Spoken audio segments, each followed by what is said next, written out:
Hey guys, இந்த ethical hacking சீரீஸ்ல இன்னைக்கு நம்ம எதை பத்தி பார்க்க போறோம்னா, இந்த மாதிரி ஒரு இன்ஸ்டாகிராம் ஐடியை எப்படி கிளவுட்ஃபேர் சர்வர்ல கனெக்ட் பண்ணி ஃபுல்லாவே டேக் ஓவர் பண்றது, ஐடி பாஸ்வேர்ட்ல இருந்து எல்லாத்தையுமே டேக் ஓவர் பண்றது அப்படிங்கிறப்ப தான் டீட்டெயிலா பார்க்க போறோம். இது வந்து ஒரு எஜுகேஷன் பர்பஸ்க்காக மட்டும் எடுத்துக்கோங்க, யாரும் இதை மிஸ்யூஸ் பண்ண வேணாம். அதே மாதிரி நம்ம சேனல்ல புதுசா பாக்குறவங்க இருந்தீங்கன்னா மறக்காம சப்ஸ்கிரைப் பண்ணிட்டு பாருங்க. அப்பதான் நான் டெய்லி போடக்கூடிய எத்திக்கல் ஹேக்கிங் சீரீஸ் உங்களுக்கு கரெக்டா வரும். இதுல வந்து எனக்கு என்னென்ன ஆக்சஸ் கிடைச்சிருக்குன்னா, மெசேஜை பார்க்க முடியும், ஹோம் ஸ்கிரீன், ரீல்ஸ் எல்லாமே நம்மளால ஃபுல்லா இந்த ஐடியா ஆக்சஸ் பண்ண முடியும். இப்போ நம்ம வந்து ஃபர்ஸ்ட்ல இருந்து ஸ்டெப் பை ஸ்டெப் போயிடலாம். இதை நான் க்ளோஸ் பண்ணிக்கிறேன். க்ளோஸ் பண்ணிட்டு ஃப்ரெஷ்ஷாக ஸ்டார்ட் பண்ணலாம். இதுக்கு நமக்கு வந்து டர்மினல் ஓப்பன் பண்ணிக்கலாம். இதுக்கு நான் வந்து ஒரு டூலை இன்ஸ்டால் பண்ண போறேன். அந்த டூலோட லிங்க் இந்த இடத்துல வச்சிருக்கேன். இதை நான் அப்படியே காப்பி பண்ணிக்கிறேன். நீங்க அப்படியே ஸ்கிரீன்ஷாட் எடுத்து வச்சு இதை காப்பி பண்ணிக்கோங்க. Ctrl+Shift+V கொடுத்து பேஸ்ட் பண்ணிட்டு Ctrl+Shift+ கொடுத்து ஃபாண்ட் சைஸ் பெருசு பண்ணிக்கிறேன்.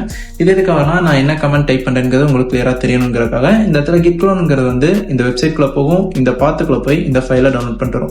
இந்த ஃபைலுக்குள்ள அப்படி என்ன இருக்குன்னா, நமக்கான டூலும் அது சப்போர்ட் பண்ணக்கூடிய என்விரான்மெண்டல் ஃபைல்ஸ், அதுக்கான சப்போர்ட் என்விரான்மெண்டல் ஃபைல்ஸ் இருந்தால் அந்த டூல் ரன் ஆகும். அதுவும் சேர்ந்து இதில் வந்து டவுன்லோட் ஆயிரும்.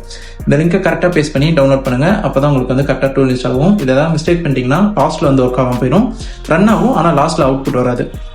இப்போ நம்ம வந்து CD கொடுத்து ZFisherக்குள்ள போயிடலாம். இது டவுன்லோட் ஆனதுக்கப்புறம் ZFisherன்னு ஒரு ஃபோல்டர் கிரியேட் பண்ணியிருக்கோம். அதுக்குள்ள தான் நம்ம வந்திருக்கோம். இந்த இடத்துல CDக்கு என்ன மீனிங்னா, சேஞ்ச் டைரக்டரி. டர்மினல் ஓப்பன் பண்ணும்போது ஃபோல்டர்ஸ் டைரக்டரின்னு சொல்லுவோம். அதனால வந்து இந்த இதுக்குள்ள என்ன சேஞ்ச் பண்ணி இந்த டைரக்டரிக்குள்ள என்ன மாத்துன்னு சொல்லியிருக்கேன். அதுவும் என்ன வந்து கொண்டு வந்துருச்சு. இப்போ ஒரு LS கமெண்ட் கொடுத்தீங்கன்னா உங்களுக்கு வந்து எல்லா ஃபைல்ஸும் கரெக்டாக இருக்காங்கிறத செக் பண்ணிக்கலாம். அதனால இந்த இடத்துல LS கமெண்ட் கொடுத்து இங்கே காட்டுறேன். இதுல கூட எல்லா ஃபைல்ஸுமே உங்களுக்கும் இருக்காங்கிறத பார்த்துக்கோங்க. இந்த இடத்துல மட்டும் உங்களுக்கு ஒயிட் கலர்ல இருக்கும், அதை கிரீன் கலர்ல மாற்றணும். அதுக்கு நீங்க என்ன பண்ணலாம், CH மோடு கொடுத்துட்டு அதை அப்படியே காப்பி பண்ணி பேஸ்ட் பண்ணுங்க. இருங்க, இதை அப்படியே காப்பி பண்ணிக்கலாம். காப்பி பண்ணிட்டு வந்து இந்த இடத்துல பேஸ்ட் பண்ணிக்கலாம். இதே காப்பி பேஸ்ட் பண்ண சொல்றேன்னா, நிறைய பேர் வந்துட்டு இதை டைப் பண்ணும்போது ஸ்பெல்லிங் மிஸ்டேக் பண்ணிடுறீங்க, இல்லைன்னா கேப்ஸ் மால் மாற்றி போட்டுறீங்க. அப்படி பண்ணும்போது பர்மிஷன் கரெக்டாக மாறாது. இதை கொடுத்துட்டு என்டர் பண்ணிங்க. நான் ஆல்ரெடி மாற்றிட்டதுனால என்டர் பண்ண போறதில்ல. இப்போ LS கமெண்ட் கொடுத்தீங்கன்னா இந்த மாதிரி கிரீன் கலர்ல மாதிரி இருக்கும். இந்த ஏன் கிரீன் கலர்ல நம்ம மாத்திரம்னா, இது வந்து எக்ஸிக்யூட்டிவ் பர்மிஷனுக்கு மாத்திரம். ஃபர்ஸ்ட் ஒரு டெக்ஸ்ட் ஃபைலா இருக்கும், அதை பார்க்க மட்டும் தான் முடியும், எக்ஸிக்யூட்டிவ் ஆகாது. அதனால எக்ஸிக்யூட்டிவ் ஃபைலா மாத்திரக்காக அந்த CH மோடு கொடுத்து எக்ஸிக்யூட்டிவ் ஃபைலா மாத்திக்கிறோம். இப்போ இது நல்லா பாத்தீங்கன்னா தெரியும், .sh இருக்கும். SH இருக்கக்கூடியது எல்லாமே ஒரு ஷெல் ஸ்கிரிப்டிங்கால மேக் பண்ண டூல். இதை நம்ம ரன் பண்ணோம்னா பேஷ் கமெண்ட் யூஸ் பண்ணணும். நான் இதை வந்து என்டர் பண்ணிக்கிறேன். இப்போ நமக்கு வந்து எல்லாமே கரெக்டாக இருக்காங்கிறத செக் பண்ணிட்டு நமக்கு இந்த மாதிரி ஒரு பேனரை கிரியேட் பண்ணிடுவோம். இப்போ இதில் நம்ம என்ன பண்ண போகிறோம், இன்ஸ்டாகிராமை தூக்க போகிறோம். ஸோ இந்த இடத்துல நம்பர் 2 கொடுத்துருங்க. கொடுத்துட்டு என்டர் பண்ணிங்க. இதில் நம்ம வந்து ஃபேக்காக 1000 ஃபாலோவர்ஸ் இருக்க மாதிரி தான் கொடுக்க போகிறோம். அதனால நம்பர் 3 கொடுத்துருங்க. அடுத்தது இங்கே தான் நமக்கு வந்து முக்கியமானது, கிளவுட்ஃபேரை யூஸ் பண்ண போகிறோம். இது வந்து பப்ளிக்காக இருக்கக்கூடிய ஐடிஸை கேப்சர் பண்ணுறதுக்கு யூஸ் பண்ண முடியும். ஸோ அதனால நம்ம வந்து நம்பர் 2 கொடுத்து கிளவுட்ஃபேரை ஆன் பண்ணுறோம். இதில் என்ன கேட்கும்னா, போர்ட் நம்பர் நீங்கள் மாற்றுறீங்களா அப்படின்னு கேட்கும். நான் போர்ட் நம்பர் மாற்ற போகிறதில்ல, அதனால N கொடுத்துக்கிறேன். இந்த இடத்துல வந்துட்டு உங்களுக்கு இன்பில்ட்டா இருக்கக்கூடிய போர்ட் வந்து போர்ட் 8080 இருக்கிறது வந்து HTTP-யோட போர்ட். அதுதான் நமக்கு வந்து இந்த இடத்துல காட்ட ஆரம்பிச்சிருக்கு. ஸோ வெயிட் பண்ணுங்க. அடுத்து இந்த இடத்துல வந்து URL மாஸ்க் பண்றீங்களான்னு கேட்கும். அதுக்கு வந்து பண்ணணும். ஸோ அதனால ஒயிட் கொடுத்துக்கோங்க. அதுக்கப்புறம் நீங்க வந்து இதை அப்படியே காப்பி பண்ணிட்டு வந்து இந்த இடத்துல பேஸ்ட் பண்ணிடுங்க. பேஸ்ட் பண்ணீங்கன்னா தான் ப்ராப்பரா மாஸ்க் ஆகும். இந்த இடத்துல உங்களுக்கு வந்து மாஸ்கான URL ஆரம்பிக்கும். வெயிட் பண்ணுங்க. ஓகே, இந்த இடத்துல நமக்கு வந்து மாஸ்க் பண்ண URL கிடைச்சிருச்சு. இதை அப்படியே காப்பி பண்ணிக்கோங்க. காப்பி பண்ணிட்டு வந்து Firefox-ல பேஸ்ட் பண்ணிடுங்க.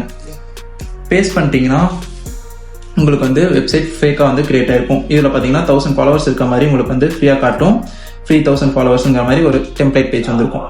இங்கே வந்து நம்ம இன்ஸ்டா ஐடியே போடுவோம். நல்லன்னு கொடுத்துப்போம். சும்மா இங்கே வந்து பாஸ்வேர்டு வந்துட்டு நான் ஆல்ரெடி செட் பண்ணி வச்சுருந்தேன். இந்த பாஸ்வேர்டு கூட வைக்கணும் வச்சுக்கலாம். இது கூட நான் இன்னும் கொஞ்சம் ஸ்ட்ராங் பண்ணிக்கலாம். ஒரு 8 கொடுத்துக்கலாம், இல்லை 1-2 கொடுத்துக்கலாம். இப்போ இதை கொடுத்துட்டு சப்மிட் query கொடுத்துருங்க. கொடுத்துட்டீங்கன்னா உங்களுக்கு வந்து டேரெக்டாக அந்த இன்ஸ்டா பேஜுக்குள்ள போகும். நான் ஆல்ரெடி அதுக்குள்ள டெஸ்ட் பண்ணனால எனக்கு அந்த பேஜுக்குள்ள போயிருக்கு. நீங்க வந்து யாருக்கு அனுப்புறீங்களோ அவங்களோட இன்ஸ்டா ஐடி பாஸ்வேர்டு உங்களுக்கு இந்த இடத்துல கேப்சர் ஆயிருக்கும். டர்மினல் ஓப்பன் பண்ணீங்கன்னா இங்க அவங்களோட யூசர் ஐடி, அதுக்கப்புறம் பாஸ்வேர்டு கிடைச்சிருக்கும். இது வந்து ஒரு எஜுகேஷன் பர்பஸ்க்காக மட்டும் யூஸ் பண்ணுங்க. இது எந்த விதத்திலையும் மிஸ்யூஸ் பண்ணாதீங்க. இதுல இருந்து சேஃபா இருக்கணும்னா இந்த மாதிரி அன்வான்ட் லிங்க்ஸை ஓப்பன் பண்ணாதீங்க. ஃப்ரீயா ஃபாலோவர்ஸ் ஏற்றி தரேன்னு யாராவது வந்தாங்கன்னா நம்பாதீங்க. அது ஃபுல் அண்ட் ஃபுல் ஸ்கேம் தான். அதனால சேஃபா இருந்துக்கோங்க. இன்னும் நான் வந்து எத்திக்கல் ஹேக்கிங்கை டீப்பா கத்துக்கணும் அப்படின்னு யாராவது இன்ட்ரெஸ்ட்ல இருந்தீங்கன்னா அவங்க வந்து நம்மளோட மெம்பர்ஷிப்ல ஜாயின் பண்ணிக்கோங்க. பென்டெஸ்ட் L1 ஒரு மெம்பர்ஷிப் இருக்கும். அதோட காஸ்ட் வந்து 319 இருக்கும். அதில் ஜாயின் பண்ணிட்டீங்கன்னா எப்படி வந்து ஒரு ஃப்ரெஷரா பென்டெஸ்டுக்குள்ள ஜாப் கெட் பண்றது, அதுக்கு எப்படி நான் ரெஸ்யூம் டிசைன் பண்ணணும், எங்கெல்லாம் ஜாப் அப்ளை பண்ணணுங்கிற ஒரு டீடைல் வீடியோ அதில் இருக்கு. அதுக்கப்புறம் இந்த மாதிரி ஷெல் ஸ்கிரிப்டிங் ரைட் பண்றது எப்படிங்கிறதும் வீடியோவா நான் மேக் பண்ணிட்டு இருக்கேன். அதையும் நான் போஸ்ட் பண்றேன். அதில் நீங்க பார்க்கலாம். ஓகே கைஸ், நெக்ஸ்ட் வீடியோல பார்ப்போம். இதில் ஏதாவது டவுட் இருந்துச்சுன்னா கமெண்ட் பண்ணுங்க.